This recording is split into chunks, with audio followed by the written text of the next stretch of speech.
અમારા વેદના મંત્રો, અમારા શાસ્ત્રના શબ્દો, અમારા વેદના મંત્રો, અમારા દયા, તું દયા કરીને હવે ઘરો ઘરમાં વસાવી દે. પ્રભુ મારો હતો એવો ફરી ભારત બનાવી દે. પ્રભુ મારો હતો એવો ફરી ભારત બનાવી દે. પ્રભુ મારો હતો એવો ફરી ભારત બનાવી દે. પ્રભુ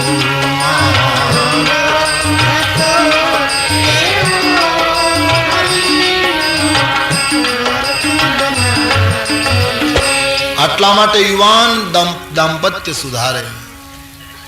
યસ્યાંગે ચ વિભાતિ ભૂધર સુતા દેવાપગા મસ્તકે ભાલે બાલ વિધુર ગલે ચ ગરલમ યસ્યોરસી વ્યાલરા.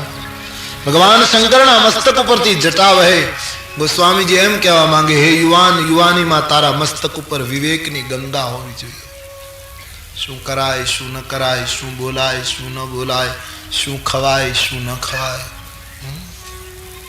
આવી વિવેકની ગંગા હોવી જોઈએ. આજે દુઃખ સાથે કહેવું જોઈએ કે હજી નાના નાના શહેરમાં ભગવાન જાણે ખબર નહીં, પણ મોટા મોટા શહેરમાં આ દેશની બેન બેટીઓ પણ શરાબ પીતી થઈ ગઈ. ક્લબોએ, મેં એટલા માટે કહું હતું કે ક્લબોએ અને નાની મોટી વિચારધારાએ મને તમને લૂંટવાના પૂરા પ્રયાસો કર્યા છે. એના જેવું બીજું દુર્ભાગ્ય કયું આ દેશની યુવાની શરાબને પંથે ચડી જાય. આજે હકીકત છે ને, મોટા મોટા શહેરોમાં કોણ ના પાડી શકશે? આજે કહેવાતા ગ્રહસ્થોના ફ્રીજમાંથી ઈંડા નીકળે છે. કોણ ના પાડશે કે આ દેશમાં તમે જન્મ્યા છો, એ દેશની આબરૂનું જતન કરો. રામાયણ અને ગીતાને જનેતા તરીકે સ્વીકારી હોય તો એ દેશને કોઈ આંગળી ન ચીંધી જાય. એટલા માટે યુવાન ધન સાવધાન બને. જે તે ખાવું, જે તે પીવું, જેમ તેમ ભટકવું એ આ રાષ્ટ્રને શોભે છે. આજે હકીકત છે. અને દલીલો એવી કરે કે ભગવાને બધું બનાવ્યું તો પછી બધું ખાવા પીવામાં શું વાંધો, બધું બનાવ્યું તો એને. દલીલો આવી કરે. મને સ્વામીજી કહેતા હતા, બહુ સરસ વાત કરી કે હું ટેરી ગઢવાલ જંગલમાં ક્યાંક રહેતો તો પછી એક ટ્રક નીકળ્યો. પછી ટ્રકમાં મારે બેસવું હતું તો એ ટ્રકવાળાએ ટ્રક ઊભો રાખ્યો તો 2-4 જણા અંદર બેઠેલા, બધાએ પીધેલા. હવે એની વચ્ચે સ્વામીજી કહે હું એકલો. તો પછી બેઠો બેઠો એકલો ગાઉં, નર્તન में राम राम, अर्चन में राम राम, पूजा में राम राम, ધ્યાન में राम राम, સમાધિ में. આમ એકલો બધા પીધેલા હતા ને આગળ બેઠેલા. ટ્રકમાં બીજી કોઈ વ્યવસ્થા નહોતી કે બીજું કોઈ વાહન મળે એમ નહોતું. તો પેલો ડ્રાઈવર પીધેલો તો એને શરૂ કર્યું, દેશી में राम राम, વિલાયતી में राम राम. એટલે કમાલ હે. बियर में राम राम. यौवन सावधान बने, सावधान. गामडाओ पण व्यसनोथी આજે ડૂબ્યા. વ્યસનો છોડજો. રામાયણ સાંભળ્યા પછી, રામ કથાનું અમૃત પીધા પછી બીજું આડું અવળું પીતા હોય બંધ કરી દેજો. સંકલ્પ કરીને ઉઠજો. વ્યસનો અહીંયા અમને સોંપી દેજો, હું અહીંથી લેતો જઈશ મહુવા. નિર્ણય કરજો કે અમે વ્યસનો છોડી દઈશું.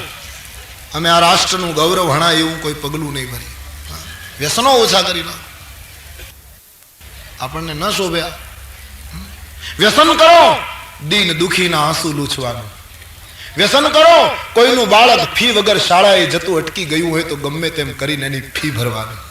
વ્યસન કરો, આ શિયાળાની ઋતુમાં કોઈના બાળકો ઉઘાડા પડ્યા હોય અને એના શરીરની ચામડી ટાઢને લીધે ફાટી જતી હોય તો એને એક એક ધાબળો આપવાનો.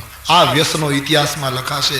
બાકી 8-12 આનાના પીન ક્યાં, જેમ તેમ લોકો ફરે જાય.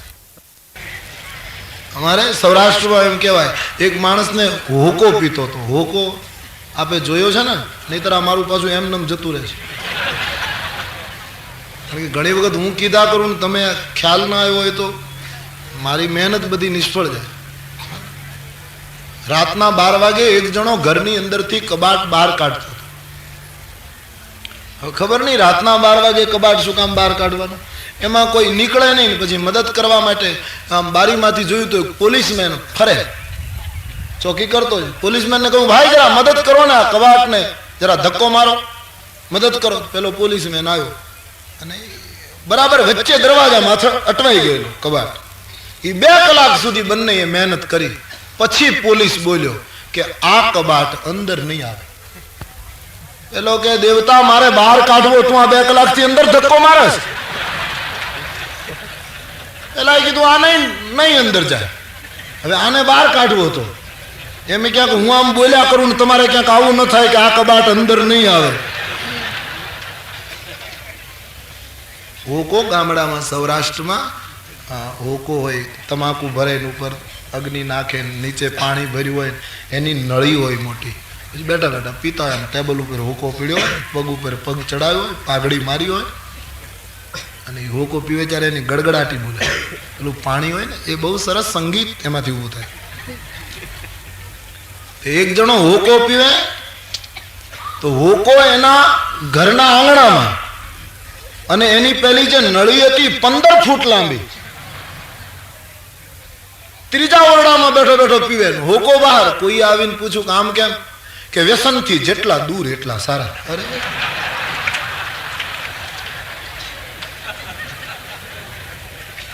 હવે આને જીવતા સમાધિ આપવી જોઈએ કે બીજું?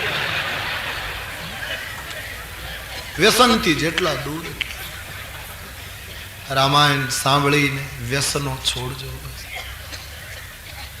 ખાસ કરીને યુવાન બહેનોને મારી નમ્ર પ્રાર્થના છે કે કોઈ એવી સોબતોમાં ફસાઈને બાપ દાદાનું ગૌરવ, રાષ્ટ્રની સંસ્કૃતિને હાનિ પહોંચે એવા વ્યસનોમાં ડૂબશો નહીં.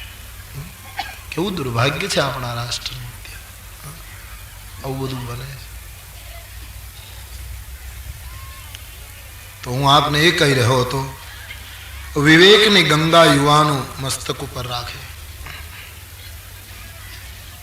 યસ્યાંગે ચ વિભાતિ ભુધર સુતા દેવા પગા મસ્તકે ભાલે બાલ વિધુર ગલે ચ ગરલમ. ભગવાન શંકરના ભાલમાં ચંદ્ર છે. યુવાનીમાં તેજ હોવું જોઈએ, સંયમ હોવો જોઈએ, મર્યાદા હોવી જોઈએ. ભગવાન શંકરજીએ કંઠમાં વિષ રાખ્યું છે. એ યુવાનીમાં તારે અપવાદ સહન કરવો પડશે, નિંદા સહન કરવી પડશે, કોઈની ટીકાઓનો ભોગ બનવું પડશે. તો શંકર ભગવાને જેમ વિષ કંઠમાં રાખ્યું એમ તું તારા અપવાદને ગળામાં રાખી એને સાચવજે. ભગવાન શંકરજીએ ભસ્મ ચોળી. એ યુવાન શરીર નાશવંત છે, એનું ધ્યાન રાખજે.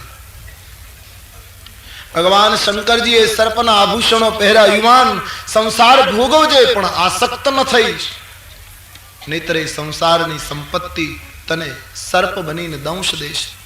આમ શિવ સ્તુતિમાં એક યૌવનને પ્રેરણા આપી. બીજા મંત્રમાં ભગવાન રામજીની ચિત્તવૃત્તિનું વર્ણન કર્યું છે કે ભગવાન રામજીને રાજગાદી મળવાની ઘોષણા થઈ તો એને પ્રસન્નતા ન થઈ. વનમાં જવાનું કહ્યું તો એને ગ્લાનિ ન થઈ. મુખાંબુજ શ્રી રઘુનંદનસ્ય સદાસ્તુ સા મંજુલ મંગલ પ્રદા. ભગવાનની મુખાકૃતિ સતત એક સરખી રહી. વનવાસ વખતે ખુશી નહીં, રાજ્યાભિષેક વખતે ખુશી નહીં, વનવાસ વખતે ગ્લાનિ નહીં. એવા સમચિત પરમાત્મા રાઘવેન્દ્રની વંદના કરી. અને ત્રીજા મંત્રમાં શ્રી સીતારામજી બંનેની સંયુક્ત સ્તુતિ છે. नीलांबुज श्यामल कोमलांगम, नीलांबुज श्यामल कोमलांगम, सीता समारो पीतवाम भागम, सीता समारो पीतवाम पाणो महासायक चारु चापं, पाणो महासायक चारु चापं, नमामि रामं रघुवंशनाथं, नमामि रामं रघुवंश। भगवान सीताराम जी ने एक साथ स्तुति, જેના આજાન ભુજામાં આજાન બાહુમાં સારંગ શોભે છે, ડાબી બાજુએ સીતાજી શોભે છે, એ સીતારામજીના ચરણમાં વંદન કર્યા છે. અને હવે અયોધ્યા કાંડનો આરંભ. શ્રી ગુરુ ચરણ સરોજ રજ નિજ મન મુકુર સુધા, બરનઉ રઘુवर बिमल जस, जोदायक फल चार. श्री गुरु चरण सरोज रज निज मन मुकुर सुधार, बरनउ रघुवर बिमल जस, जोदायक फल चार. आरंभમાં ગુરુ વંદના બતાવી, કારણ કે યુવાનીમાં જ કોઈ ગુરુની જરૂર હોય. તેથી અયોધ્યાકાંડનો આરંભ કર્યો ત્યારે ગુરુના દોહાથી શરૂઆત કરી. સત્ય કી રાહ સદગુરુજી ને,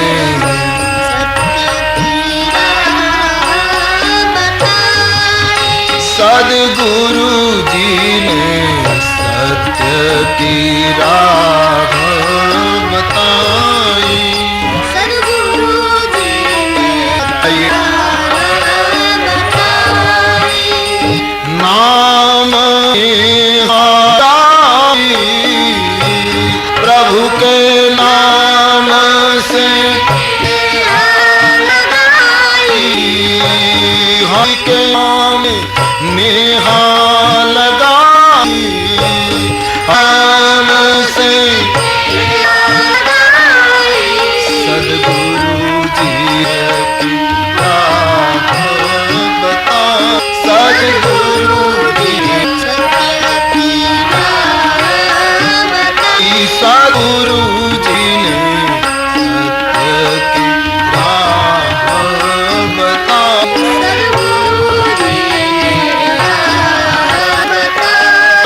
मन की सब भ्रांति मिटाई, मोरे मन की भ्रांति मिटाई, सब भ्रांति मोरे मन की सब भ्रांति, सदगुरु जी सत्य बताई, सत्य बताई, सदगुरु जी ने सत्य की राह बताई, सदगुरु जी ने मन की लंका जलाई,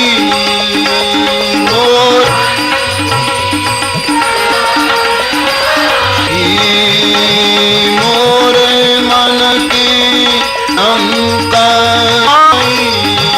मोरे बूटी रे सत्य की राह बताई, मारुति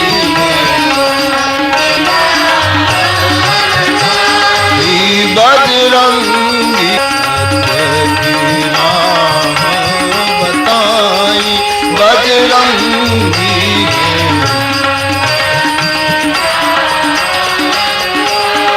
ब्रह्म से आई, प्रभु नाम से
ગુરુદેવના ચરણની ધૂળથી મારા મનરૂપી અરીસાને સ્વચ્છ કરીને ગોસ્વામીજી કહે પરમાત્માના એ પાવન ગુણનું વર્ણન કરવા જઈ રહ્યો છું જે ચારેય પદાર્થો આપી શકે.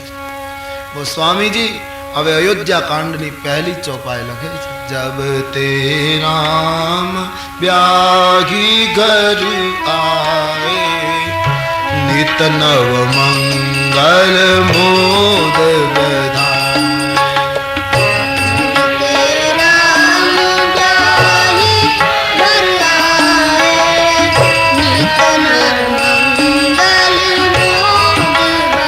अयोध्या कांडनी पहली चौपाई सब गाइए, भाव से सुनकर सब कोशिश करें.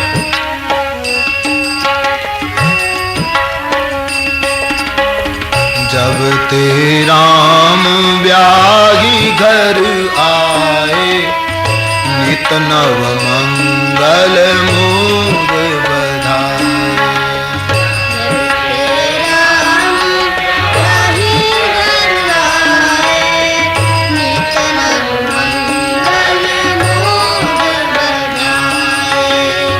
भुवन चारी दस भूधर भारी सुकृत मेघ बरसाई सुखवारी.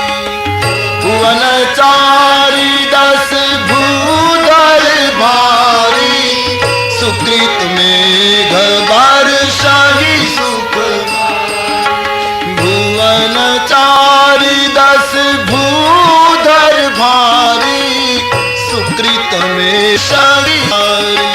भुवन चारी दस भारी सुकृत में बरसाई सुखवारी.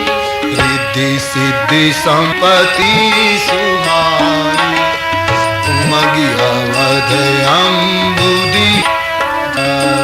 रिद्धि संपत्ति सुहाई उमगी रिद्धि संपत्ति सुहाई मगी अवध अम्बुदी. रिद्धि सिद्धि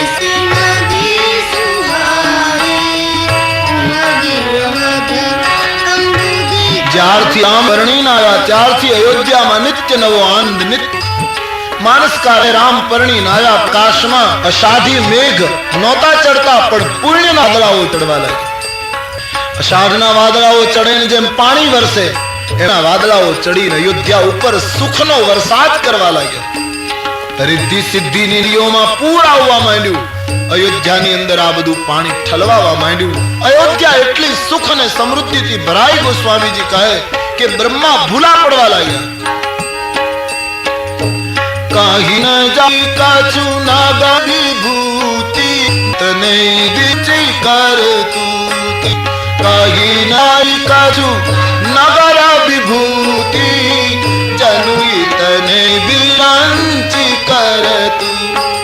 एटली समृद्धि अयोध्या में के एम लागे के ब्रह्मा ए बस आटलू आयु छे. आज वधारे दुनिया में कई होई शके नहीं. आटली वृद्ध बाबाजी लखे. कहीं न जाई कछु नूती जनुए तने अंकर तू. कहीं न जाई कछु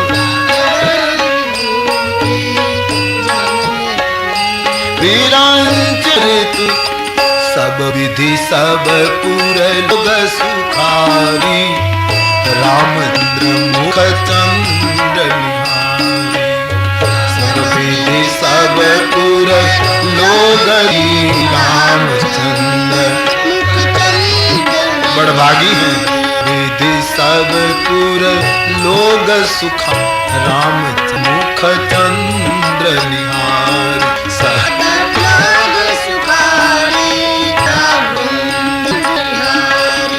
जब राम घर आए तना मंगलोद बधाए.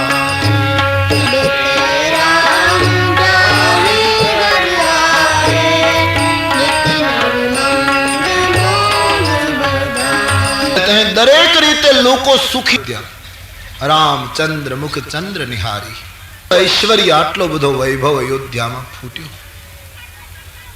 પણ ધ્યાન દેના અતિશય સુખ પણ સારું નથી. બહુ આપણે કંજીને કહીએ ને કે હવે તો થોડો ઉઘાડ નીકળે તો સારું.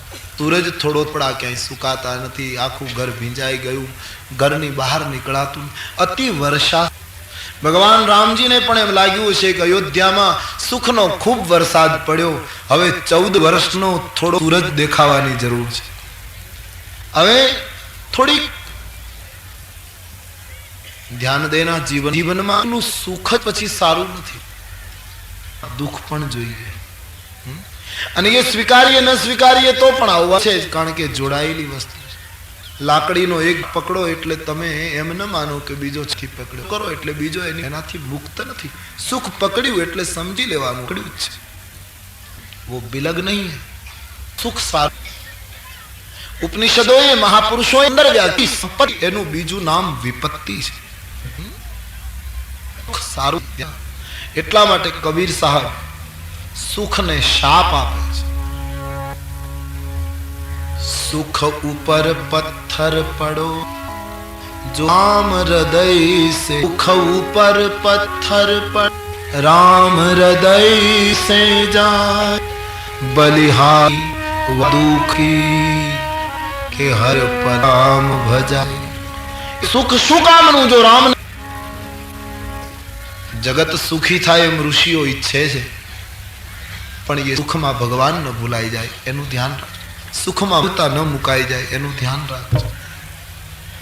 એટલે કબીર સાવધાન કરે, એ દુઃખ સારું જે રામને સ્મરાવે, રામને ભૂલાવે.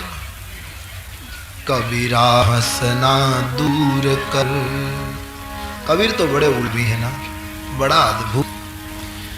का हसना दूर कर रोने से, कबीरा दूर कर रोने से कर प्रिय, बिनु रोए कित पाए प्रेम रे मीत, बिनु रोए कित पाए प्रेम पियारे मीत. તો હવે અજ્ઞા પડની જરૂર છે. એમાં અવધવાસીઓ બસ મનોરથો કરે છે, બધું ભગવાને અમારું પૂરું કરી ઈચ્છા છે, અમે જીવતા હોઈએ ત્યાં રાજા દશરથ રામને અયોધ્યાની ગાદી આપી પ્રાર્થના કરી અવદાસ કરે છે. માણસ ઈચ્છાઓ વધતી જ ચાલે છે. ઈચ્છાઓ મને તમને પાછળ રાખી નીકળી ગઈ. અવધવાસી ઈચ્છાઓ જ કરતા ગયા, હવે આમ થાય, હવે આમ થાય, હવે આમ થાય, અને પરિણામ એ આવ્યું કે એ દુઃખની ઈચ્છા મને તમને દુઃખી કર્યા છે. ઈચ્છા કરીએ, ઈચ્છા આપણી પાછળ રહે એવી કરીએ, આપણી ઈચ્છાઓ આગળ નીકળે.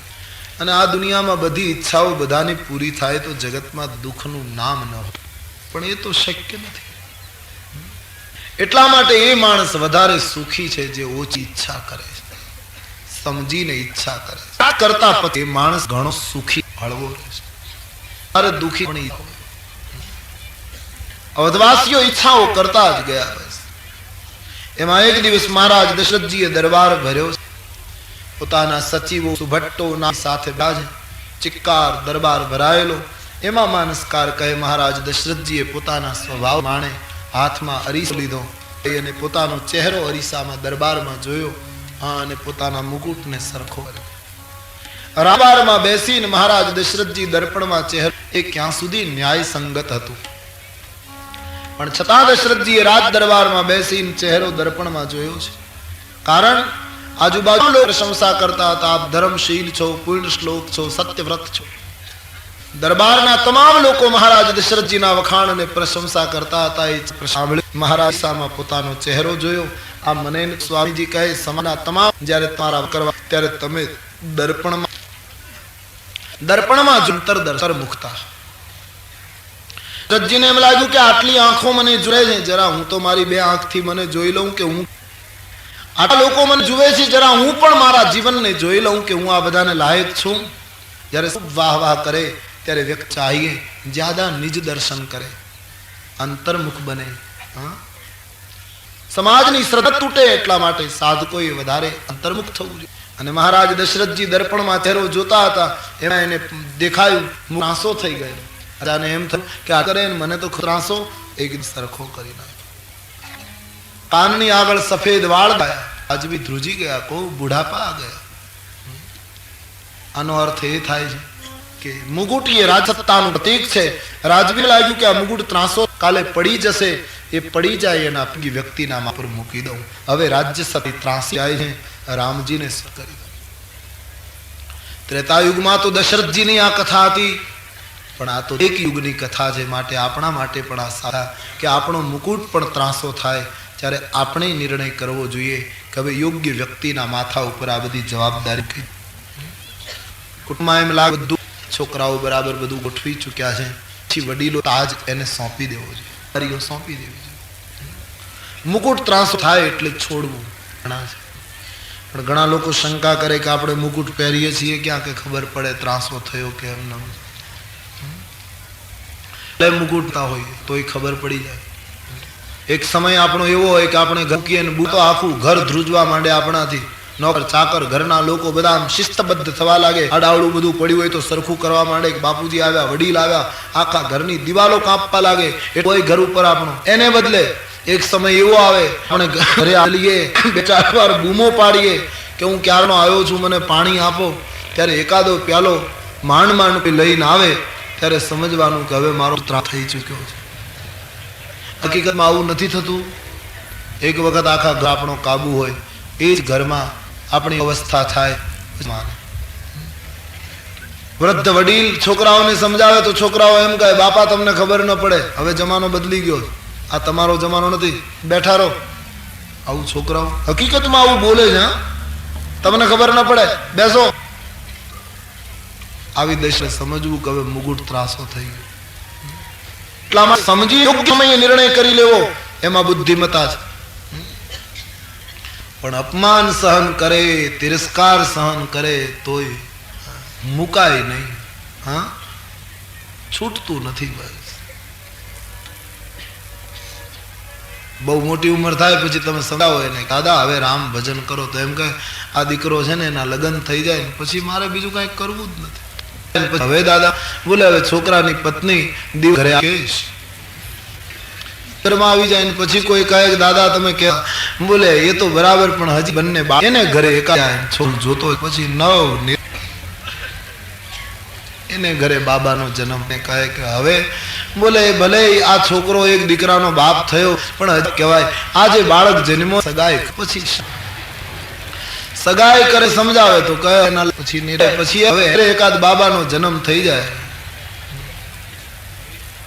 બસ આમ બાબો બાબો કરતા પછી એક સમય એવો આવે કે બાપા જ મૃત્યુ પામે અને પછી ત્રીજી પેઢી એ બાપા જ એને ઘરે બાબો બનીને આવે. આવો નિયમ છે. બાબો બાબો કરતો મરે ને એ પછી બાબો થાય. તમે જોજો ઘણા કુટુંબમાં બાળક જન્મે નથી કેતા જોયું? બાબાની અણસાર બિલકુલ દાદા જેવી ન હોય, સ્વયં પધાર્યા હોય દાદા. બાબો બિલકુલ દાદા જેવો લાગે, એનું કપાળ, એનું નાક, એના નેણ બિલકુલ અમારા દાદા છે. દાદા પોતે જ પધારે. પછી વાસના પુનર્જન્મનું કારણ છે. એટલા માટે યોગ્ય સમયે છોડવાનો નિર્ણય કરે એ બુદ્ધિમાન માણસ. વડીલોએ સમજી જવું જોઈએ કે હવે અવસ્થા થઈ, મારા જીવનની અયોધ્યા હવે રામને સુપ્રત કરી દઉં. બસ તાળ થપાટ મારે છોડવું પડે એના પહેલા સમજીને છોડવું. પણ આવી કથા કહીએ ને ત્યારે બોલનાર એમ માને કે આ તો સાંભળે એને લાગુ પડે, અને સાંભળનારા એમ માને કે આ તો કથામાં નથી આવ્યા એને લાગુ પડે, આપણને તો. હકીકતમાં જો બધા સમજી જાય તો ક્રાંતિ ન થઈ જાય. હા, પણ અખા ભગતે બહુ સરસ કહ્યું, અખો કહે આનું કરવું કેમ કે ત્રીજે વરહે પાછું એમનું એમ. આવી દશા. તીરથ કરતા 53 ગયા, તીરથ કરતા 53 ગયા, જપમાળાના નાકા ગયા, તિલક કરતા 53 ગયા, जपमाला नाना का गया। तीरथ फरी फरी था क्यों चरण, तीरथ फरी फरी था क्या चरण, तो न पहुंचो हरि ने शरण, तो न पहुंचो हरि ने शरण। अखाना पदो बहु आक्रमक पदो है, बहु उल्टो मानस है अखो, बहु कड़क भाषा में एने पदो लख्या। जे साहित्यना जाणकारो छे ने अखा भगतना साहित्य वांच्યું, बहु उग्र मानस छे, બધા ઉપર એને લખ્યું છે। આંધળો સસરો ને સરંગટ વહુ, કથા સાંભળ સહુ, કીધું કઈ અને સાંભળ્યું કશું, આંખનું કાજળ ગાલે ઘસ્યું। બહુ સરસ લખ્યું છે। અમુક વાત તો એવી લખી છે, કહું ખોટું અને ફરિયાદ કરવી હોય જાય અખા પાસે, અને ખોટું લાગે તો એમાં ગાળો તો મંગળવારે જવું છે, અખાનું છે। અખો ભગત જાવ્યા સમજે નહીં, બીક લાગે તમારી નહીં, મને લાગુ પડે ને આપણને બધા। અખાએ સમજાયા સમજે નહીં, આ જનાવર જેવી જાત। અખાને ખાતે આ નિવેદ, મારે ખાતે નથી। અખો બોલ્યો છે સમજાયા જનાવર જાત, એનું શું કરવું, આ થોડી છે આપણી નાથ। આપણી નાથ સમજે, બાકી જેનું જીવન પશુતામાં હોય, મનુષ્ય રૂપેણ મૃગાચરંતી, એને લાગુ પડે। પાશવી જીવનને બધાને લાગુ ન પડે, એમાં ભણેલાને તો જરાય લાગુ પડે।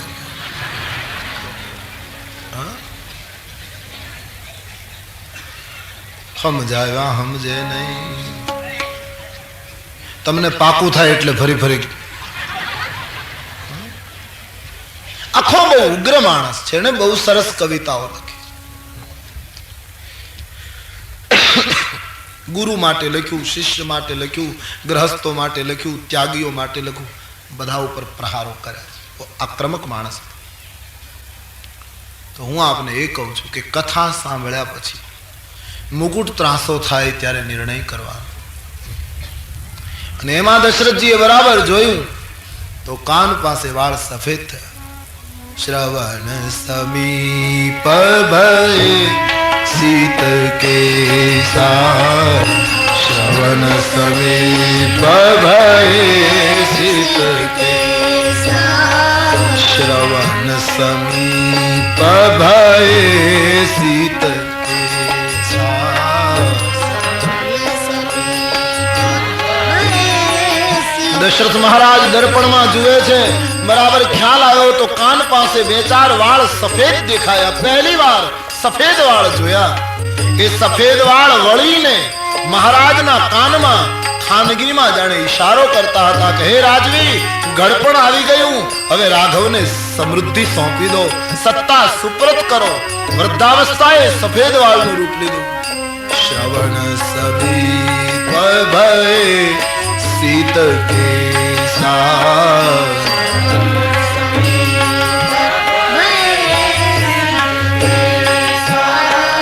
श्रवण समीप भय सीत के साथ, श्रवण समीप भय सीत के साथ, श्रवण समीप भय सीत के साथ, श्रवण समीप भय सीत के साथ, श्रवण समीप भय सीत के साथ, श्रवण समीप भय सीत के साथ। मन हूँ जरठ पन यहू उपदेशा, जरठ पन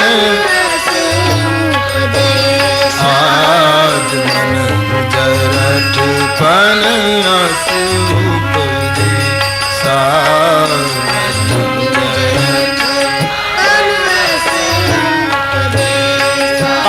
સફેદ વાળ રાજવીને ખાનગીમાં કહે છે, મહારાજ રાજ્ય ગાદી રામને સુપ્રત કરી દો, જે બાકી રહેલું જીવનને સફળ કરી લો, ધન્ય બનાવી લો.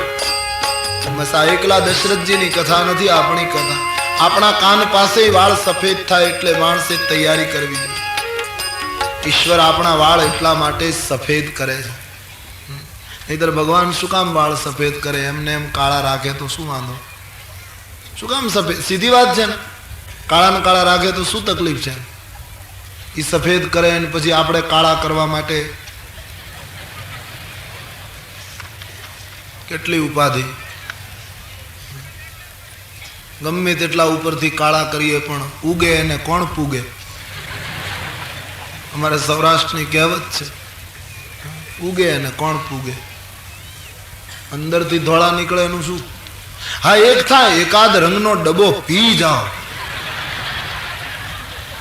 અને પછી ઈ રંગમાંથી નવું વાવેતર નીકળે તો કદાચ કાળું ને કાળું રહે તો થાય, બાકી તો અંદરથી તો સફેદ જ. શ્રવણ સમીપ ભય સીત કેસા,